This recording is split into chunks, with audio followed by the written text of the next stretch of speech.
Hi, everyone. Welcome to another episode of Reconnection Podcast. Today, we have a fun conversation where we're going to talk about how art mimics life in the realm of movies. So, today, me and Jordan are going to talk about various different movies we've watched, movies we're watching, just movies in general, and sort of the different spiritual or even like symbolic archetypal themes, like even the hero's journey within some movies and how that inspires us, how that is just talking about human life and just what we go through. So I'm excited for this conversation today, Jordan, because we're mixing it up. I want to ask you, how has art and movies inspired you in your life?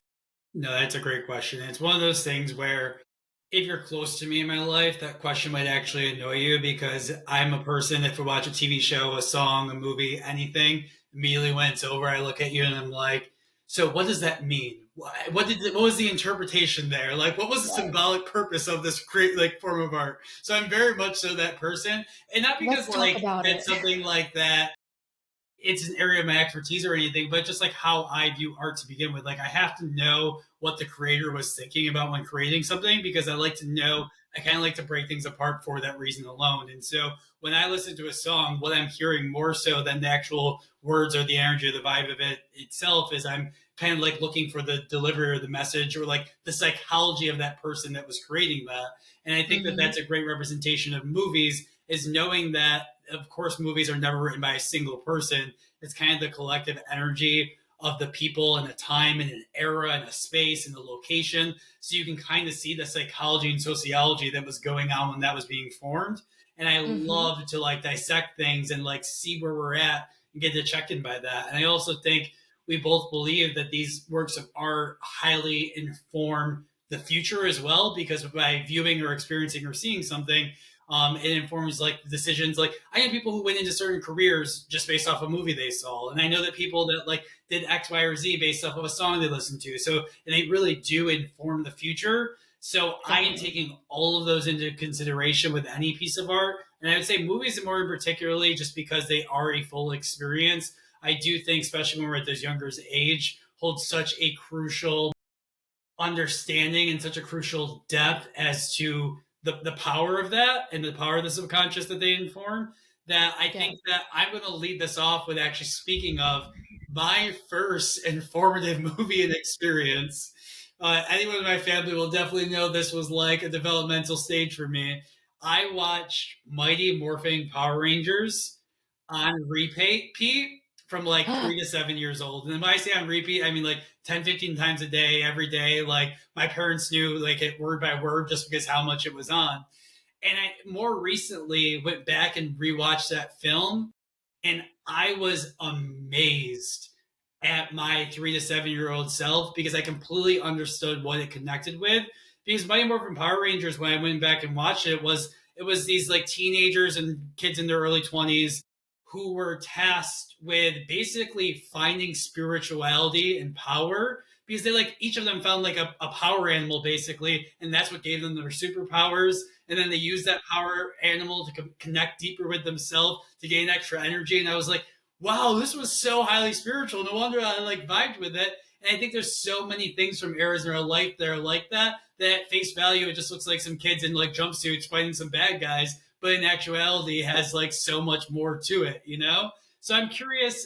That being said, can you think of a movie from the very early ages that might have informed you, or anything along those lines? I mean, the first thing that comes to mind, and I love that you brought up Power Rangers because, like, I was never a Power Rangers person, but I was a Pokemon person. Mm, And there was this movie that came out about Pokemon, and I don't remember the name of it, but it just made me cry like such a baby because there was this part where, and again, we're probably going to share a lot of spoilers in this episode with like so many of the movies we're going to talk and about. the So just, second a movie is brought just up, there's probably going to be a there's spoiler. gonna be spoilers, but there's this, and I'm sure this is such an old movie, and there was this part where Ash died, like Ash Ketchum died, and Pikachu was crying over Ash's body, and it was like this, like really emotional experience in this moment, and like the beauty about movies and art and like an immersive experience like a movie because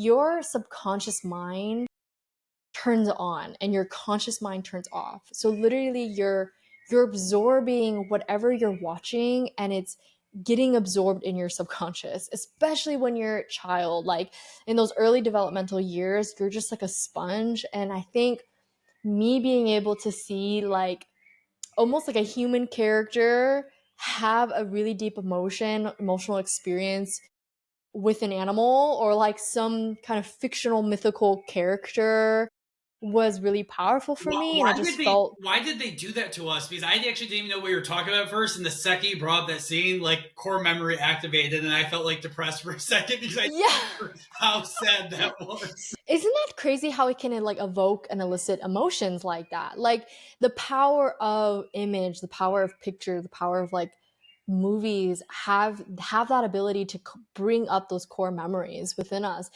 And I'm just like, that little child in me was like, oh yeah, it's okay to express your emotions. It's okay because like you're seeing these characters that you love express their emotions, so it must be okay for you to express your emotions. Especially Pokemon is such like it's a fictional world, and so like you're seeing things that are kind of like otherworldly, and I love that. Like I always just found so much like inspiration and solace in like going into other worlds. That must be my Saturn and Pisces, just like my imagination going wild. But I was just like, yeah, there's so much more to just the human existence. There's imagination, there's creativity, there's like all these other things, there's color, there's these mythical creatures and animals and all these things. And that's why I think also I was so interested in mythology, and me and you are like mythology nuts and like freaks. And so I just love that stuff because it just then validated that there's more than just our human existence. And I think a lot of these like kind of early movies that I watched, like Harry Potter, I mean you could talk about Harry Potter for forever, like Lord of the Rings, like all those things kind of were all mythical worlds that I just like loved and found so much inspiration Well, from. I'm Yeah. actually I'm actually glad you brought up Harry Potter because it's one of those things where I don't want to go too deeply in because we can go to any of the other podcast episodes if you want something on Harry Yes. Potter as a We DT. probably talk about Harry Potter every episode at this point, so it's just It's an honorable mention. We'll at least get into it for a second here. And I think that the one thing about Harry Potter that just definitely hits home what you're saying is it's like it's this kid who grew up in the muggle world with all these stresses and pressures. And there's that sense of wonder that there is a world beyond it that exists. And I think that's one of the things that Mhm. like really catches your attention as a child, especially when you become, 9, 10, 11, when you find out that Santa Claus may or may not exist, or you find out like Easter Bunny may not be real, that some of this magic that you were told about is fictional. I think the thing Mhm. about Harry Potter, it gives you that sense of wonder again, like the sense of desire for that world. And I think there's just Yeah, so many aspects of Harry Potter that because we already talked about how it is really truly the hero's journey, but also a journey of self identity. Harry Potter didn't even know who totally. his parents were, who he was, all of these things. And I think that's something also that happens to us as we become a teen. We're searching for self identity. So I feel like there's just so many aspects of Harry Potter that made it so monumental for us because it played on so many parts of our psychology as a Totally. teen and as those younger years go on. As you're talking, it's making me think about like how Harry Potter was really defined by the trauma that happened to him, right? The scar, like that's how people knew him, the boy who survived. It wasn't even by his name, it was just the I boy who never even thought survived. about the scar also being kind of like a mental emotional symbolism too. I never even Yeah. Yes, and how he grew beyond that to find who he was, and his identity was not because of what happened to him. It was actually who he was becoming and how he was owning it now in the present moment. Like, no, I'm a wizard. I'm here to stand up for others and like protect others and like stand up in the face of, injustice or whatever, which he became. And his character ended up, moving through that whole character arc. But I think it's just really fascinating because I think there's so many aspects of us on a human development level, personal development level, that we can resonate with that with. It's like we've all had something happen to us. We've all had really difficult moments, traumatic moments in our life, and we've all had to like overcome that and not kind of move out of victimhood, because Harry Potter could have easily been like, yeah, I'm a victim, all of that, all of those things. Of course, he's a fictional character, but like, he grew beyond that and released that and actually became empowered to then face the injustice and then inspired so many other people to do that. So I think it just tells us a greater story that we all have that potential within us, you know? You know what you just made me think of, because they're always showing the parallels between Harry Potter and Tom Riddle, because there's a lot of like life parallels and things like Mm, that. And I think you're just yeah. saying that Harry Potter not stepping into victimhood was very important for his like character arc. And I think you can see the opposite of that in Tom Riddle. Yes, he was great and powerful in this Dark Lord and stuff like that, but he became a victim, and I think that's what turned him dark. He felt the Mm, world was against him. He felt he was abandoned. He felt all this like shame and negativity and sadness, and that told him to like go seek out power and all these like external things. And so you kind right. of could see that Tom Riddle could have been Harry Potter's trajectory if he gave into Right. victimhood, which is also something I've never thought about, but it's Oof. really cool. Yes, and if you think about the paths of both of those characters and what along the path that helped them become the character that they are or were, are or present to be, it's like Harry Potter found a core group of friends, relationships he could rely on. He found inspiration in like the magic and the wisdom that he was learning. He, confided in specific teachers and like all of those things like kind of inspired him to become the character that he became. And then Voldemort also, who shall not be named, like literally became who he became because he was operating from, again, victimhood, hurt, wanting to control, have power over people And he because of, isolated yeah, himself. Although he gained power, he pushed people right, away. He didn't let people get close. He didn't allow those things that Harry did. So absolutely. right. It's so fascinating because I think about another movie, which is The Lord of the Rings, and it's just wild to me that you've never watched Lord of the Rings, but I'm sure you know like the essence of it because it's again talking about the hero's journey. It's talking about Frodo, who is, if we're just talking about the original trilogy, okay? We're not talking about Let's the stick to that so you don't blow my brain too much. yes, because there's the Hobbit, there is the Rings of Power. We can go there, girl. But we're gonna only talk about the original. And we have Frodo, of course, Frodo, who is a hobbit from the Shire. And he is now presented with this challenge that he has the ring and he has to bring it to Mordor to destroy, right? And so that is him basically doing his part in the whole fate destiny of the world to protect the world by getting rid of this force that has been created essentially for evil. And I think in some ways that is parallel to our lives. Is like we're all going to be presented with some sort of obstacle or challenge, and we all can decide what we're going to do. Like, are we going to shy away from the challenge and say like, oh no, no, I can't do that, like I'm not, it can't be me. Like, I think what was powerful in just seeing Frodo and his whole character arc was like he continuously chose, I have to do this. No one else is going to do it. I have to do this. He took personal accountability and responsibility for the task that he was given I have a versus question like, there, yeah, actually. So I knew of the ring and the ring of power and stuff like that. So yeah, because I'm seeing a parallel right now. So okay. was it stated that the ring is inherently evil, or is it just powerful? And Mm, it gives a vibe yes. very similar to when Harry and them have a Horcrux in their hand, and like it can be corrupted. I think the first part of that was true. Is that like, so in the Rings of Power, which is the prequel to the originals, they basically talk about how the rings were created. So there was multiple rings that were created, and these rings were all powerful. And so it's just depending on who had the ring and what they decided to do with it. So in the Rings of Power, and I don't want to maybe, I mean, I'm just going to spoil this for you because they Go for it. basically, I'm okay. I accept.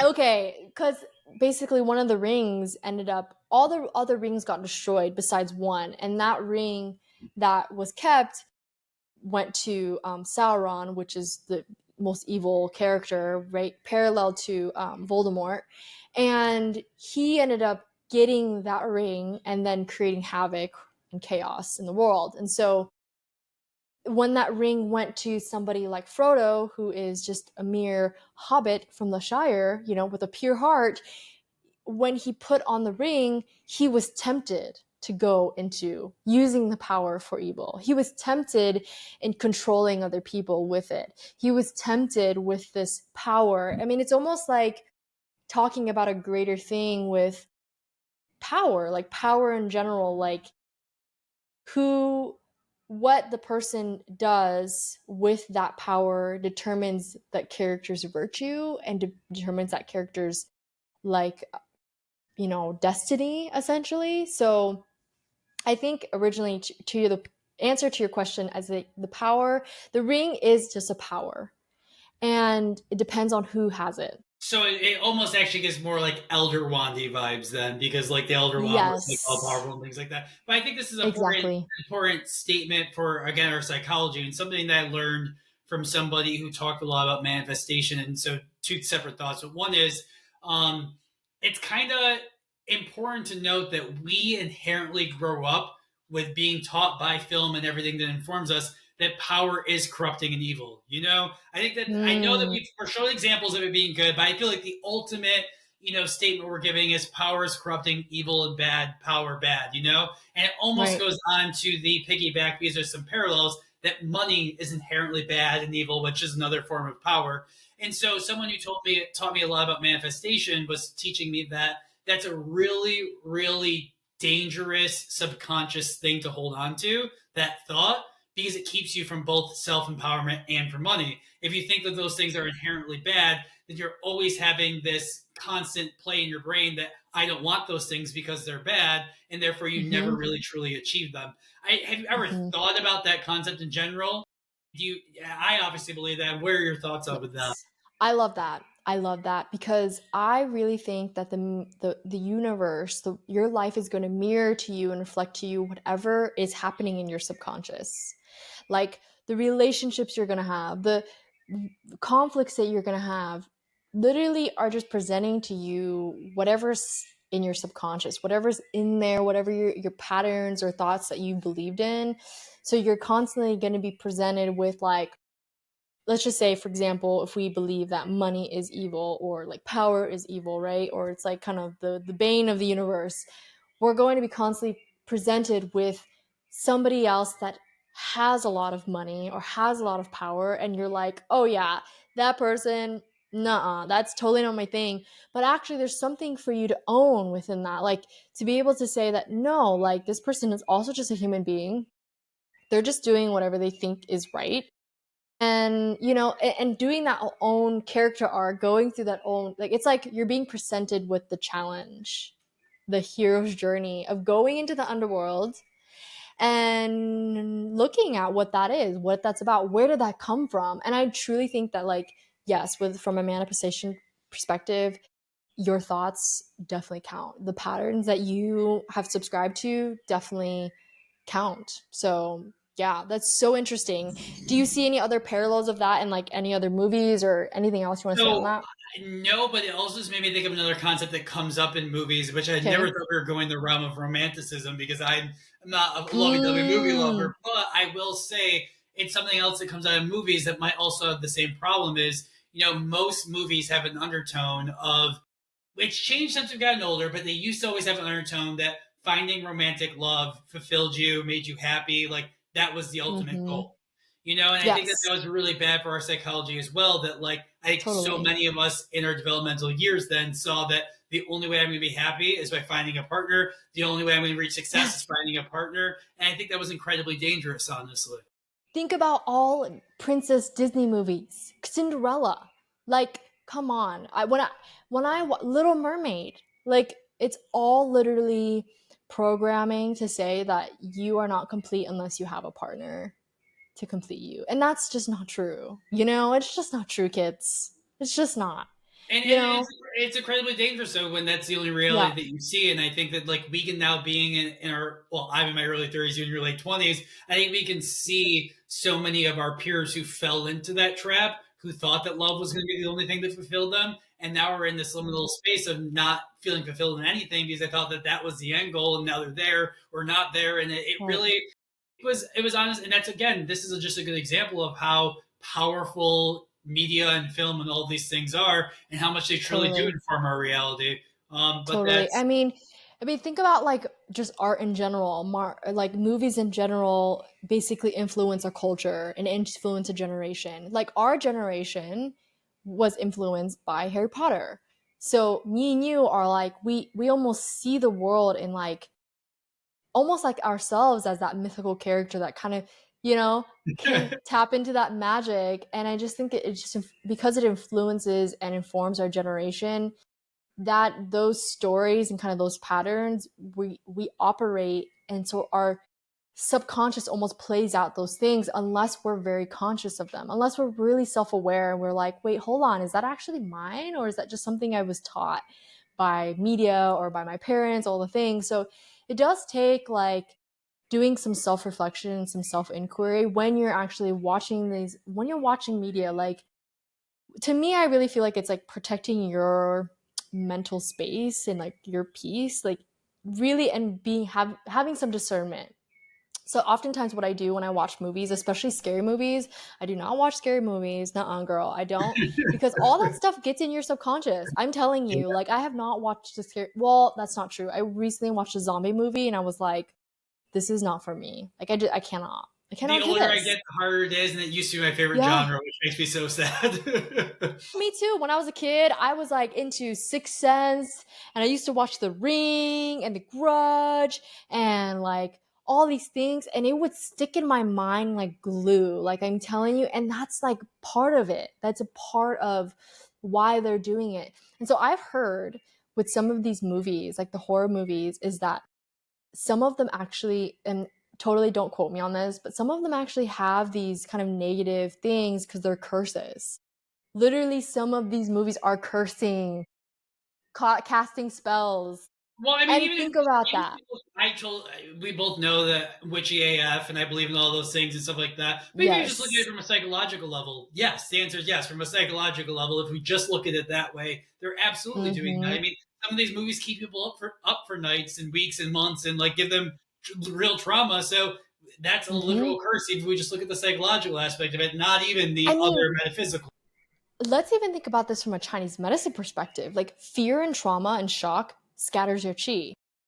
And, like, you obviously, a big part of like chi is we want our chi to be centered. We want it to be moving, flowing harmoniously in the body. When it's scattered and chaotic, then like it's going to afflict our chi in that way, and that's going to show up differently for each person. So I definitely feel like when we are watching movies and consuming art and just receiving, we have to be mindful. So oftentimes when I see something really scary in a movie or see something like really gory or violence, I have to tell myself, I have to literally cast a spell or put an energetic boundary of say like, okay, you're gonna see this thing and this is not, this is just a movie. Like I don't have to take this into my subconscious. I do that very often. Like it's almost like a It's automatic funny that thing for you me do now. that because I still do Yeah. enjoy a horror movie. Again, I'm being way, way, way more less able to handle them. But when I do Yeah. watch them now, I literally do an energetic shield. I'm like, this is theirs and this is mine. Like, do not intermingle because like I can. Yes. It really does help to like consciously do that because I do feel like the Yes. separation where it does become a separate world where I'm not part of my subconscious intermingling with. Don't get me wrong, it still probably has some impact, but something I feel really Totally. inclined to say, and I think it gives us some hope about these kind of contexts that we're saying of how these, are influencing our subconscious. It's a conversation I had with my Mm-hmm. brother when I was in my late teens, and I was having those realizations that like I feel like I was just a product of my environment. I was just a product of media. I Mm. was just a product of all these things I grew up on. And I think I had the realization, I still think our core personality obviously still has a chance. And what I mean by that is my sexuality is one of those things that reminded me that who you are deep down inside will always come through. Because if I look at the media I absorbed as a child and as a teen, there was not one representation of homosexuality throughout all of that. You know, Right. it's a lot more common now and in these days in spaces, but there was none of that when I was growing up, and I still Mm-hmm. became that type of person and that type of Right. human. And so, therefore, if these completely change our core foundation, that probably would have never been able to come out of me, you know? So, I do think that Right. they mask, I do think that they shield, I do think that they point us in directions we might not typically go into. But I do think that Mm-hmm. our core person has the ability to sift through these things and still come out, even with no matter how much conditioning we have.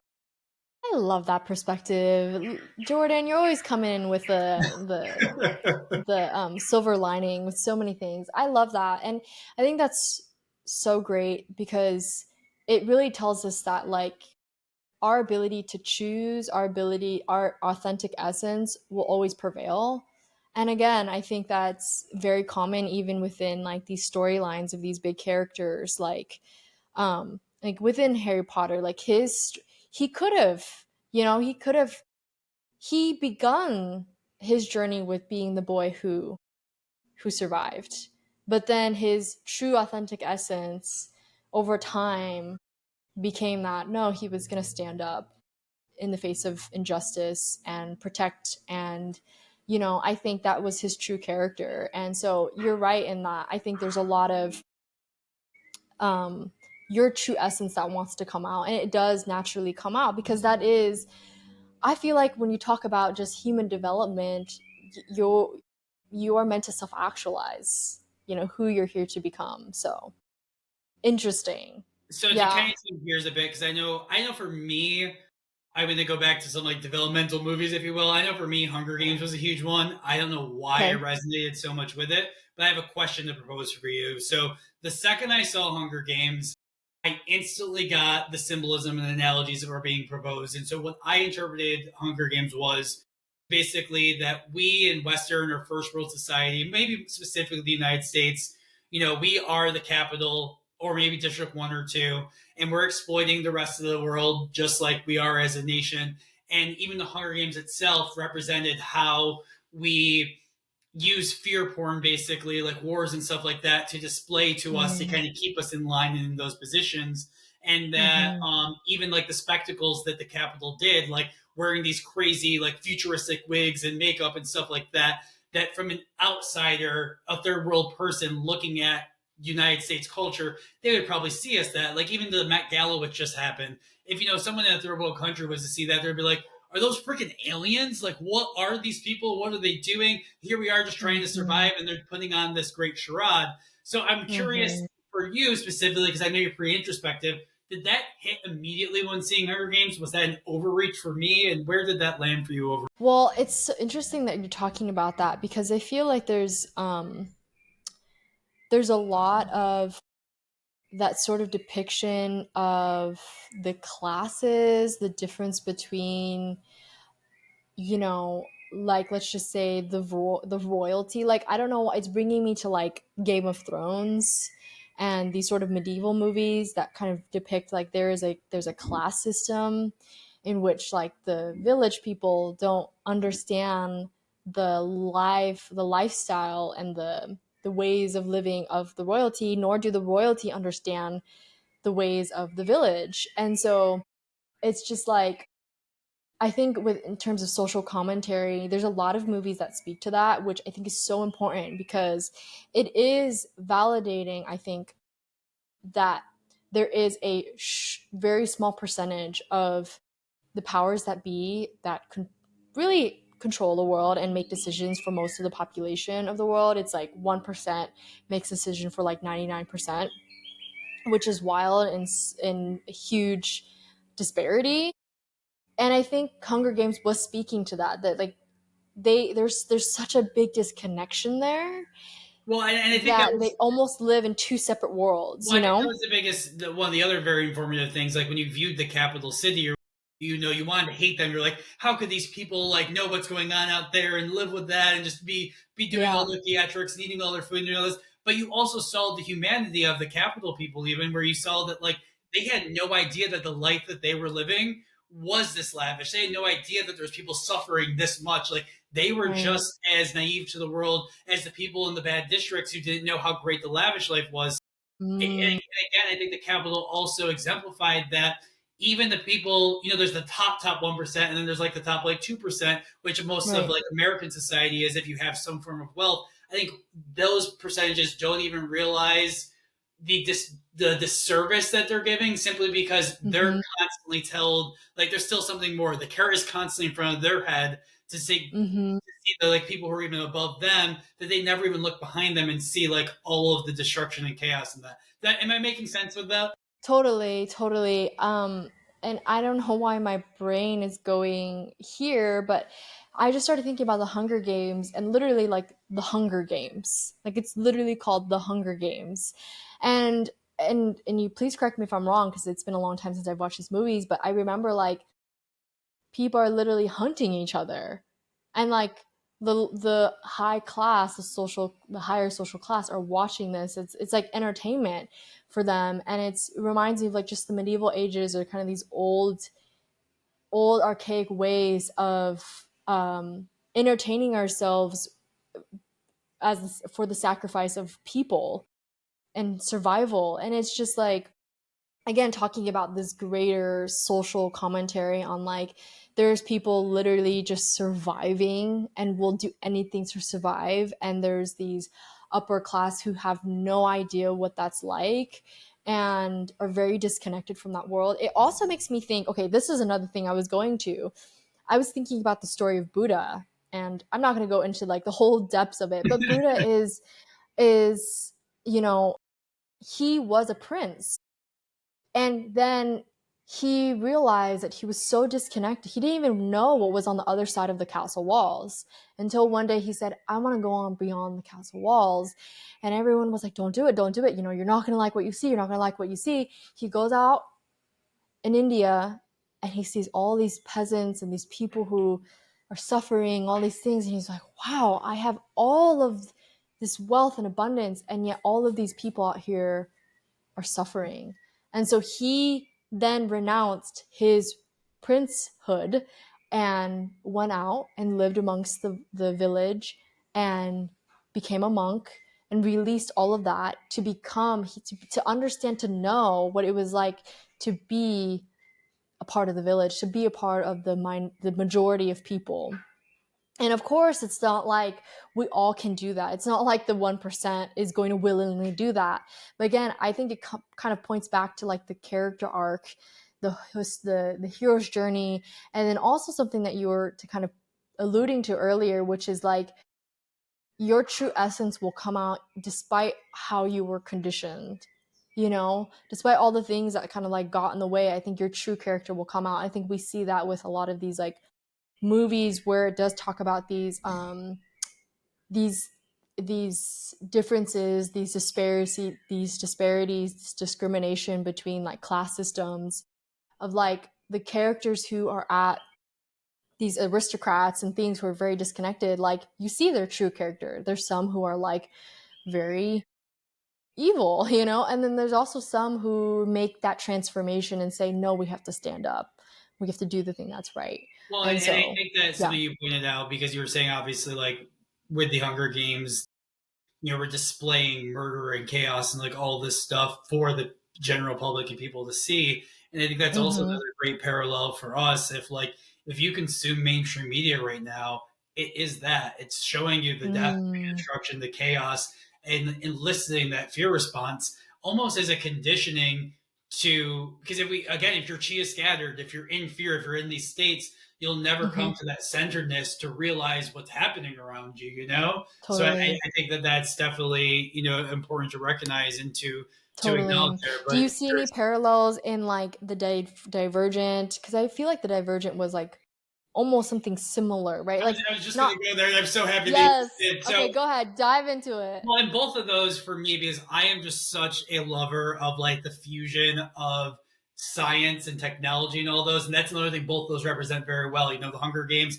was a lot of biological changes and science mingling. And then even Divergent was this very futuristic system in society. And I think the big thing about Divergent that really, really its overarching message, there was these five factions, if you will, that everyone was said to belong to. And it, of course, speaks to social conditioning, thinking that you have to follow a strict path and go into one of these boxes, et cetera, et cetera. But you find out that the entire purpose of the conditioning was to find people who did not fit into the conditioning. And I almost Mm, think that that's kind of the phase that we're in now is like we have been this social experiment as a whole has been. And I think that we're now finding out that like we are multidimensional. We do not fit into a faction. We do not fit into a box. And maybe that was the purpose of this experiment was to get us to realize that like we are a combination of all these factions. We are not one or the other, and we need to represent and present those because if we are two, one way or the other, it creates the polarity that we're seeing now in this world. And I think that was a very good like take home message there for sure. that's so interesting. I love that. And I think that that does have a lot of commentary on what's happening. And just like, I don't know why it's making me think about the Avatar, because in the most recent Avatar, the Water Book, it was like moving from one tribe to another tribe, and that there was like a lot of separation between those tribes. But then also, I think somewhere along the way they came together, right? Maybe I'm thinking about a Yeah, completely different no, movie, you're right. but You're right. they came together even though they were from completely different tribes.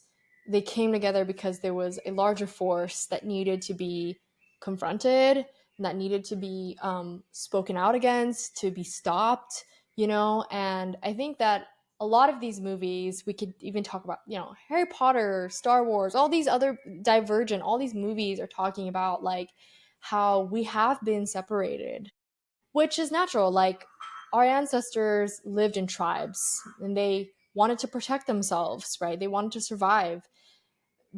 But will is that same way of operating going to continue, like creating more life, or is it going to be towards keeping us Yeah, separate, and it's also one of to those things too, where I think even we were a little more tribal. I think that because even now we are these separate nations, like we are the United States, we are Canada, we are all of these things.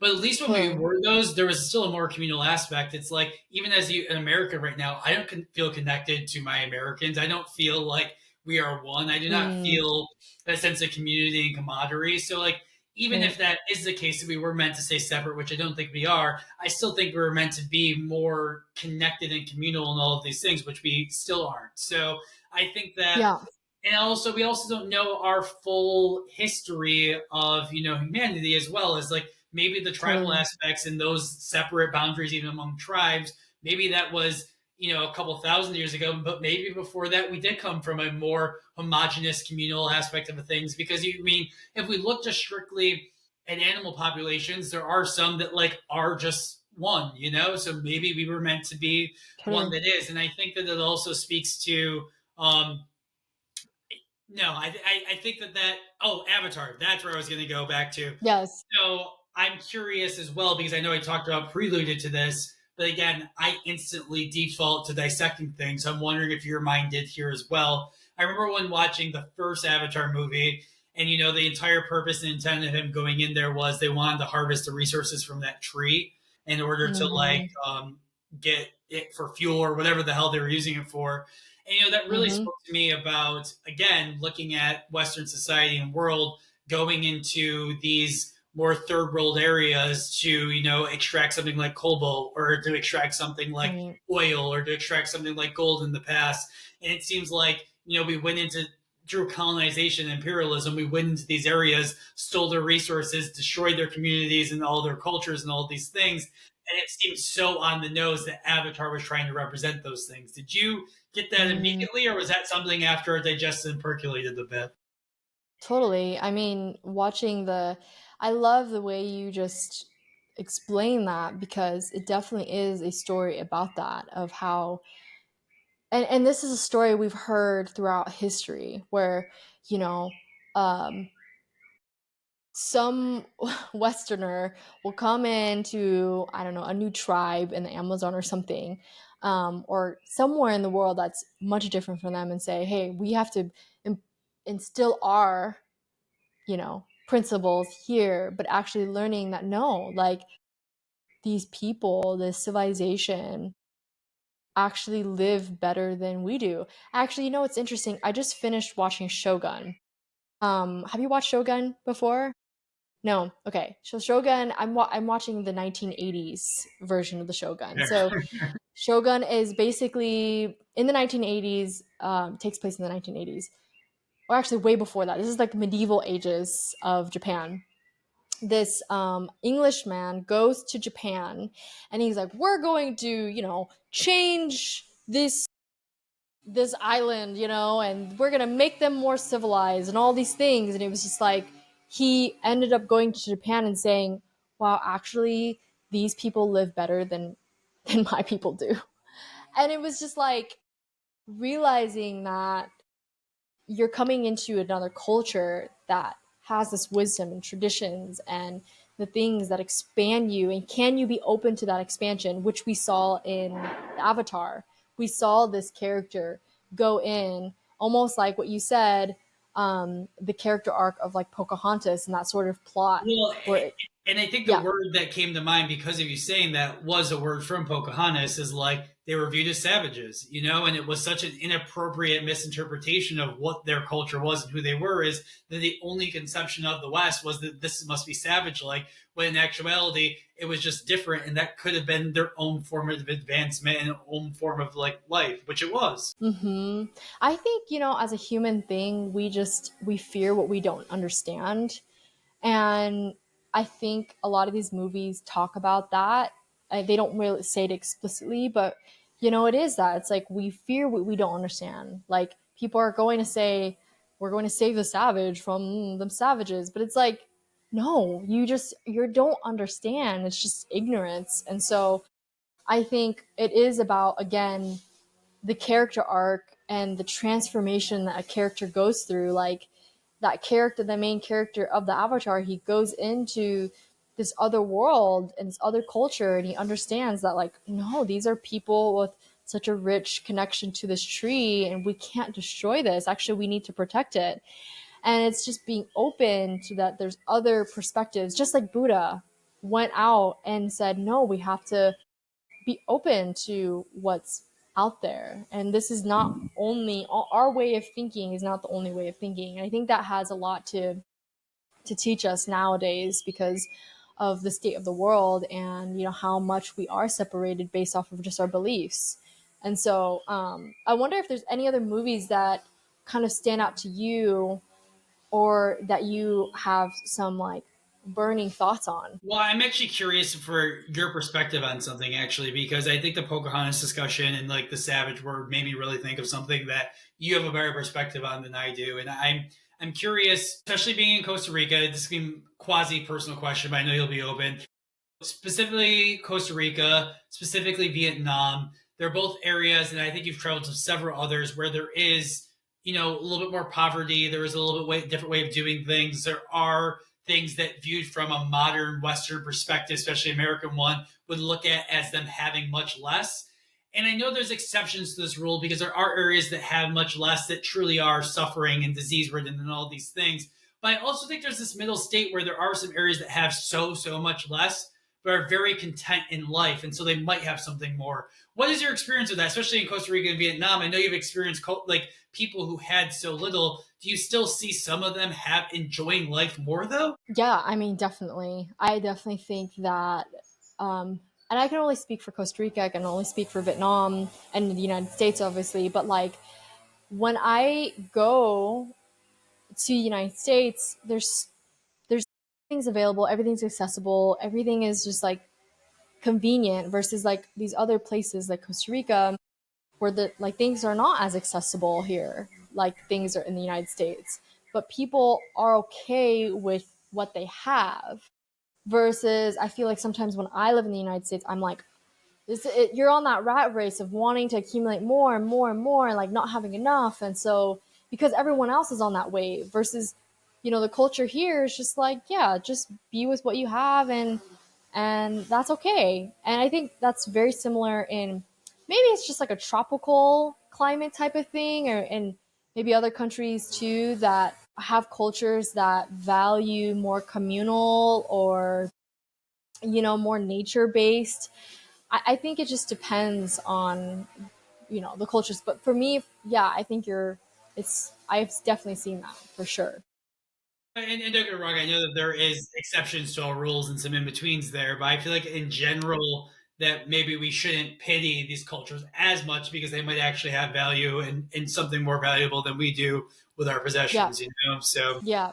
I don't know why this is making me think about Lord of the Rings, because Lord of the Rings have four, what is it? Four races. And so we have the elves, and we have humans, and we have the orcs and the dwarfs. And to me, like the humans and like just thinking about the humans and the elves, like the elves are very connected to nature, and they have like they prize beauty and magic and all these things, whereas like the humans are very like human. And obviously they value different things, but you can, and it's up to the person that's watching and the interpreter, right? But to me, it's like the elves are like, even though they don't have all these things and structures, but they have this connection to magic and nature that gives to them in a different way. They value different things. And so I think it just depends, just based off of cultures and peoples and what they value and what they deem as wealth, as abundance, because that differs everywhere in the world. perfect So dovetail to actually your original question you asked me if I had any furthering thoughts, and this so well wraps into getting a discussion about Dune because it's hitting so many of these things. So the first thing that Dune is clearly hitting, it actually has that same note that Avatar and Pocahontas and all these things do, because Paul Atreides actually goes and lives with the Fremen, who are like a different culture, have different values and things along those lines, and he realizes their culture is so much more valuable than actually his is because of the things they value. Like something as simple as water to them is greater than gold, and like even a bead of sweat on their head is valued as just invaluable compared to some that we would value in our own culture. So I think that's important how relative everything is. But I think there's also a few other nodes in Dune that really they give me pause, they give me question. And I read the book, so you might not have gotten this that well from the film. So I'm gonna like pose it to you a little bit more.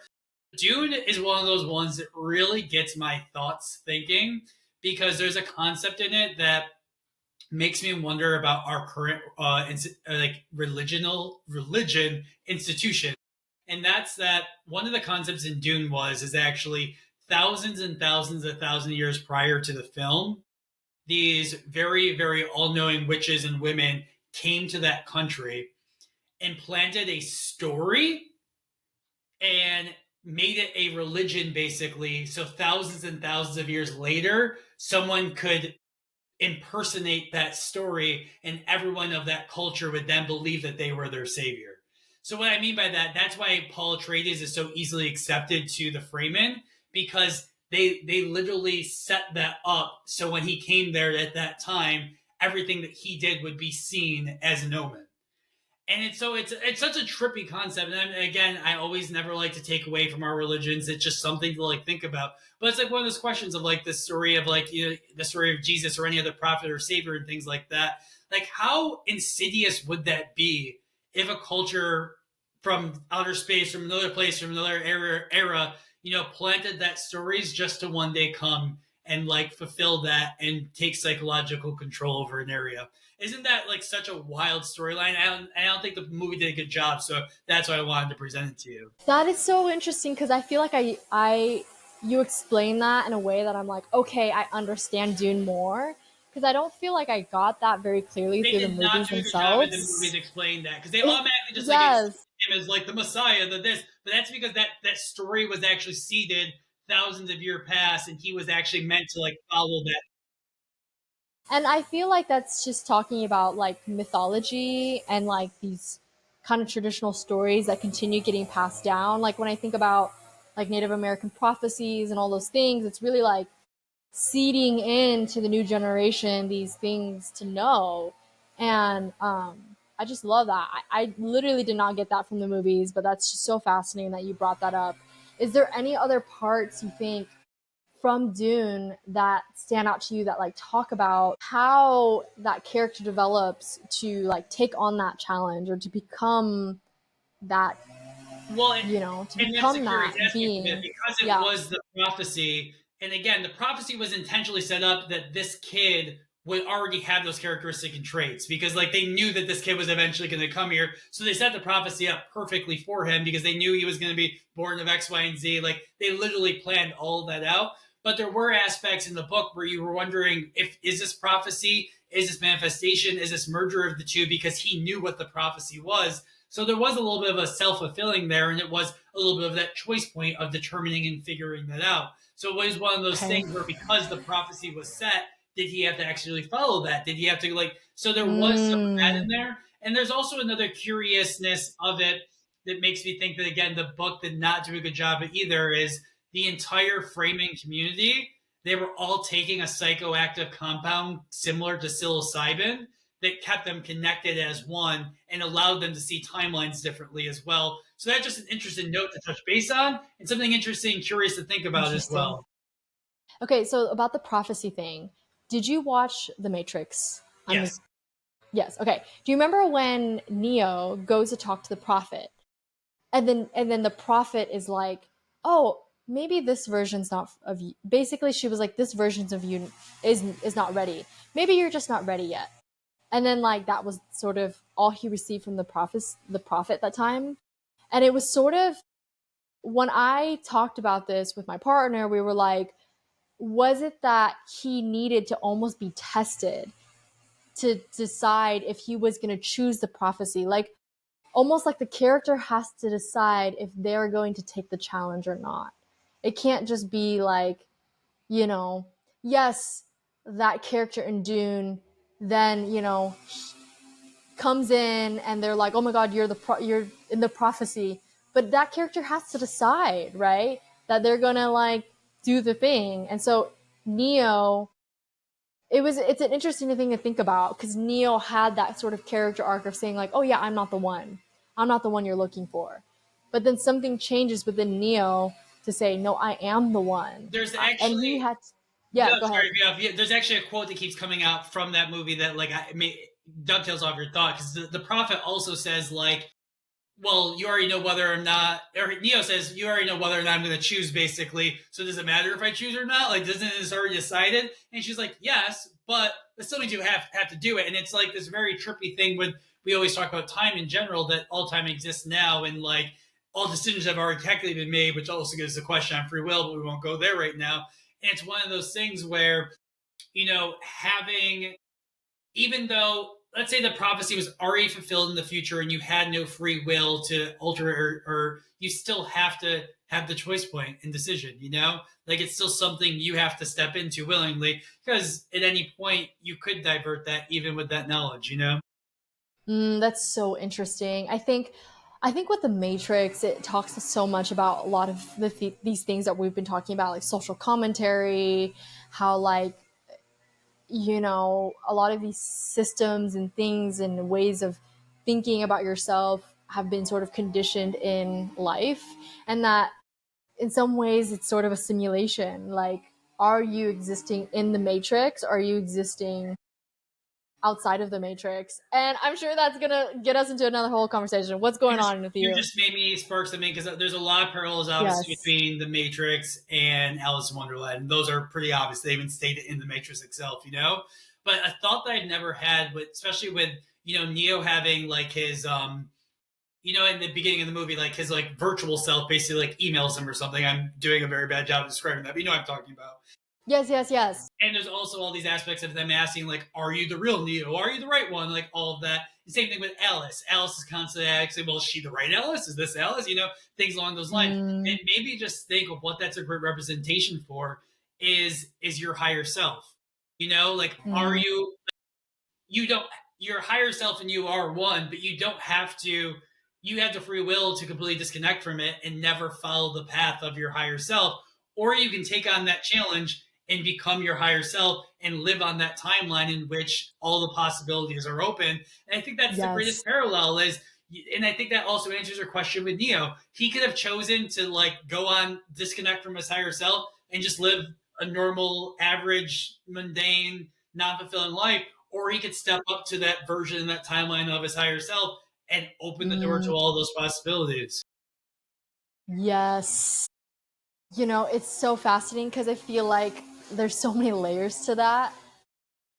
your higher self is sort of essentially the universe. Like life will present to you, do you want to take the blue pill or the red pill? Do you want to continue doing everything you've been doing the way you've been doing it and not shift or change or know things differently, or do you want to see things differently and go more into the unknown? And what happens when you go into the unknown?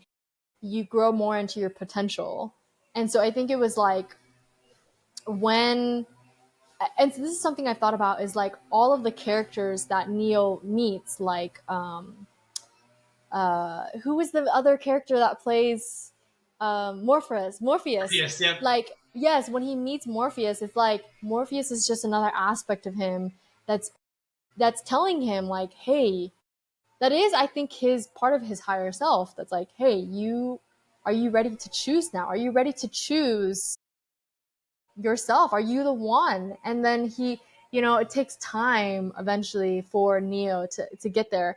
You remember that part in the movie of The Matrix where like they're downloading programs into Neo, and then they go into this dojo, and Neo and Morpheus start fighting, and they're like fighting and they're training, and Neo is like, "Oh, I can't defeat you," and Morpheus is like, "It's because you are not there yet."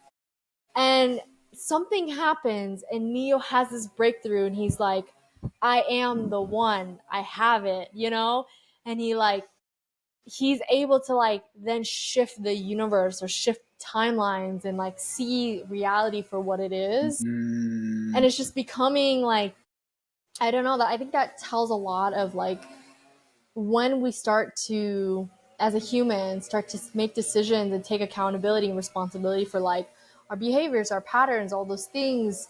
And I think things start to shift. We start to see the world differently. And I don't know You know what's what that coming up just for you as I'm saying that. that just Yeah. made me think of, and I'm not gonna go into it because I have another thought I want to go into is there's so many parallels between Neo's journey and Doctor Strange's. So I don't know how much you know about Doctor Strange, but I just with you stating that there was so much of his limitations, his beliefs of why he couldn't do the things he wanted to do, and once he like went beyond those limitations, he was able to access all that ethereal power. And something that I'm comfortable sharing personal experience with because it also makes me think is obviously Alice in Wonderland has clear like psilocybin underlays. I mean, that's kind of the presentation of the movie itself.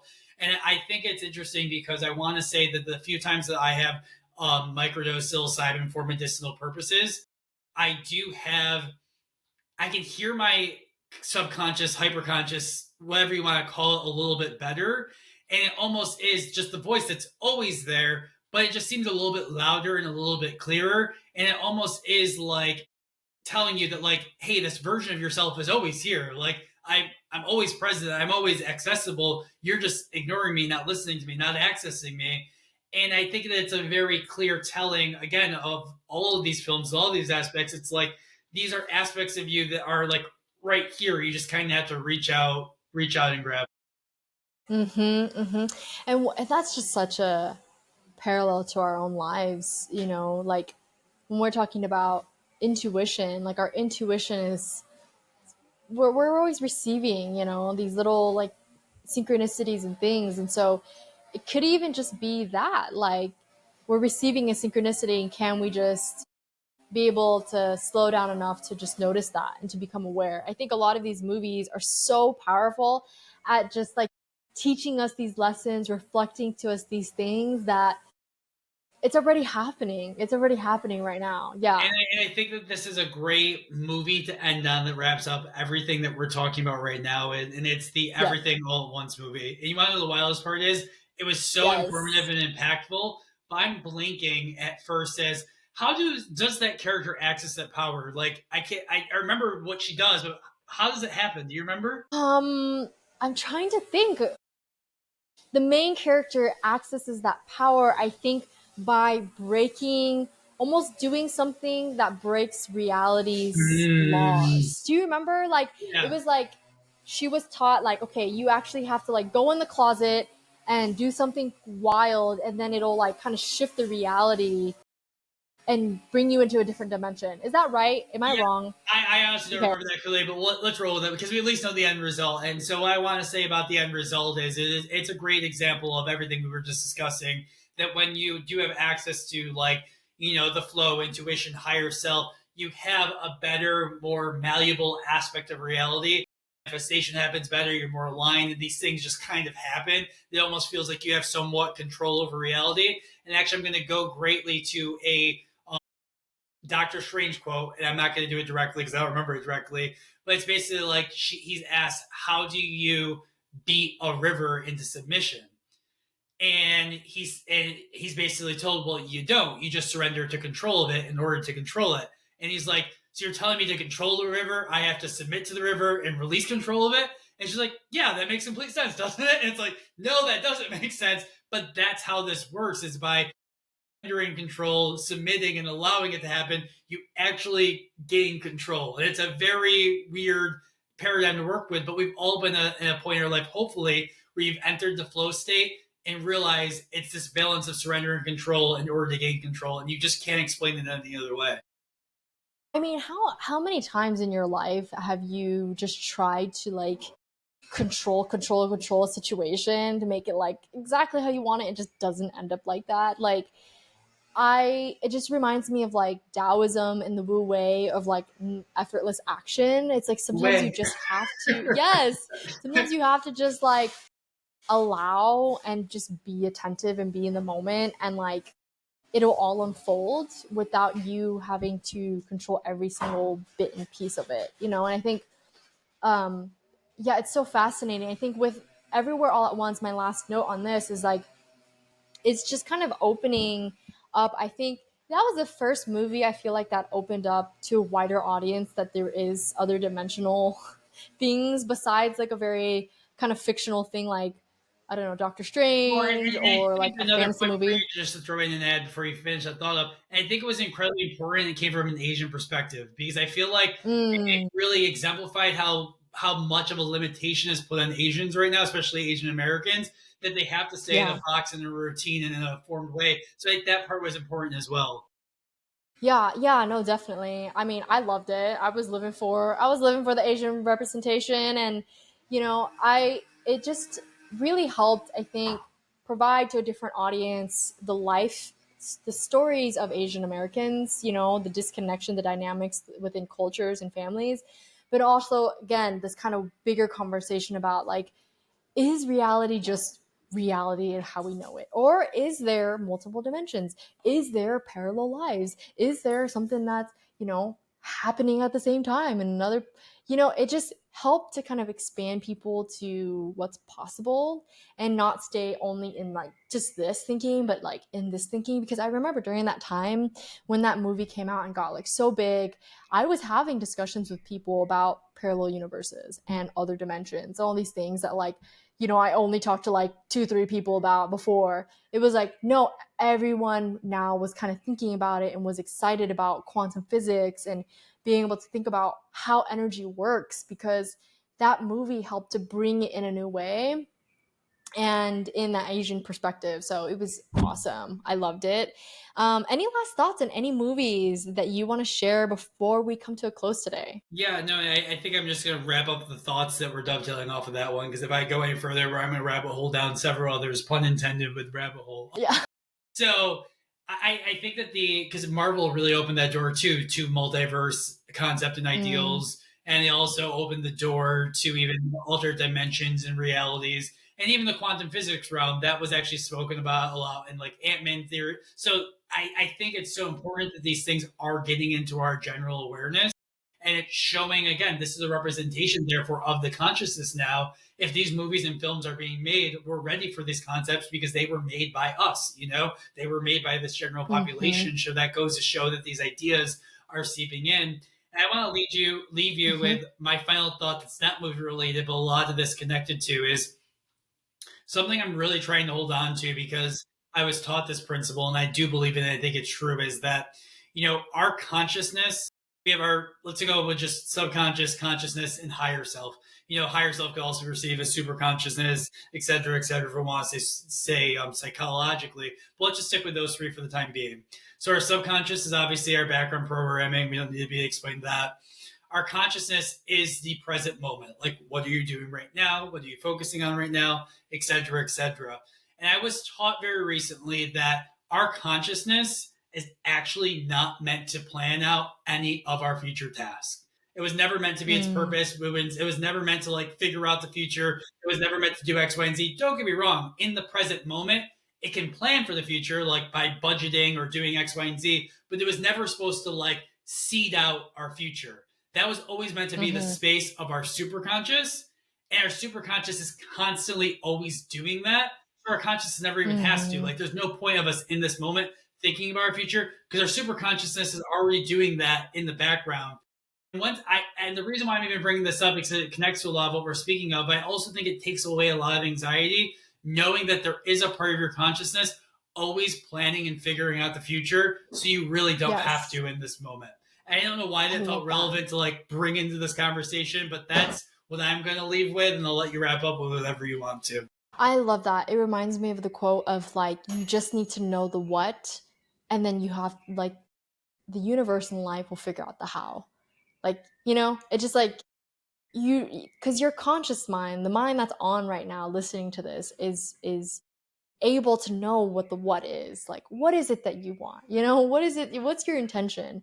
But then, like, the how and really figuring out the bits and pieces will come and will unfold. And it's just, again, about trusting that and trusting your character arc and that knowing that your authentic essence will come through. So, that's all for this conversation. And I'm sure we have so many other things to talk about, so many other movies. I'm sure we can do another thing on like TV shows.